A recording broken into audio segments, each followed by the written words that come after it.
Atoms बहुत छोटे particles होते हैं। ये इतने छोटे होते हैं कि हम इन्हें नंगी आंखों से नहीं देख सकते। इन्हें सिर्फ पावरफुल माइक्रोस्कोप्स के जरिए देखा जा सकता है।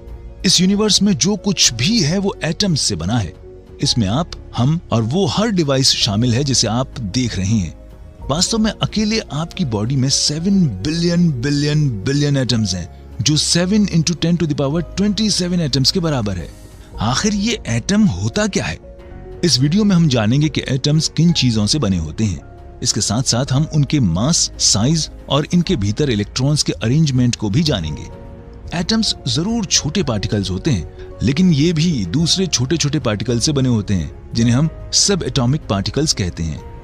एटम्स के ठीक बीच में न्यूक्लियस होता है, जिसमें प्रोटॉन्स और न्यूट्रॉन्स प्रेजेंट होते हैं।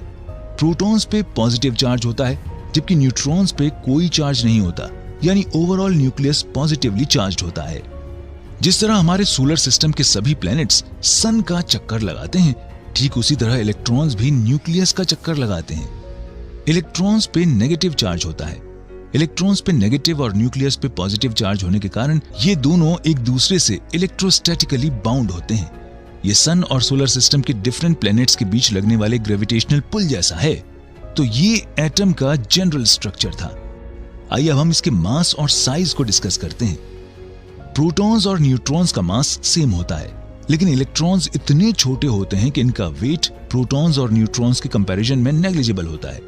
इलेक्ट्रॉन्स प्रोटॉन्स से लगभग 2000 गुना हल्के होते हैं, जिसके कारण इलेक्ट्रॉन्स का मास भी न्यूक्लियस पे कंसंट्रेटेड रहता है।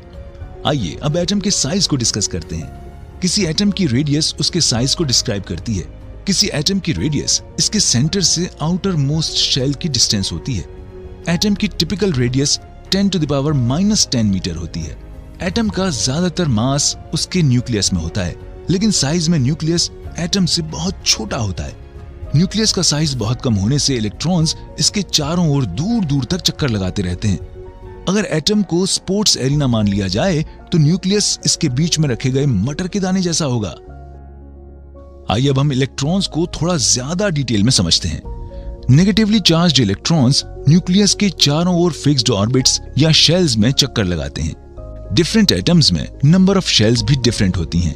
प्रत्येक शेल की एनर्जी फिक्स होती है, यानी इलेक्ट्रॉन को किसी शेल में रिवॉल्व करने के लिए इलेक्ट्रॉन की एनर्जी उस शेल की एनर्जी के बराबर होनी चाहिए।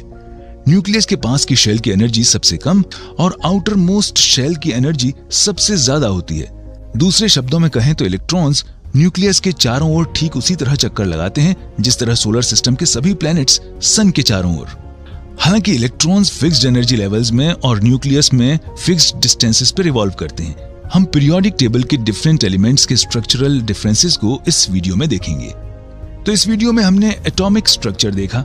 एटम्स में पॉजिटिवली चार्ज्ड न्यूक्लियस होता है, जो पॉजिटिवली चार्ज्ड प्रोटॉन्स और न्यूट्रल न्यूट्रॉन्स से बना होता है। नेगेटिवली चार्ज्ड इलेक्ट्रॉन्स न्यूक्लियस के चारों ओर फिक्स्ड ऑर्बिट्स में रिवॉल्व करते हैं। एटम का ज्यादातर मास उसके न्यूक्लियस में कंसंट्रेटेड होता है और एटम की टिपिकल रेडियस 10⁻⁻10 मीटर होती है। अगर आप जानना चाहते हैं कि हमने एटम के एग्जिस्टेंस और स्ट्रक्चर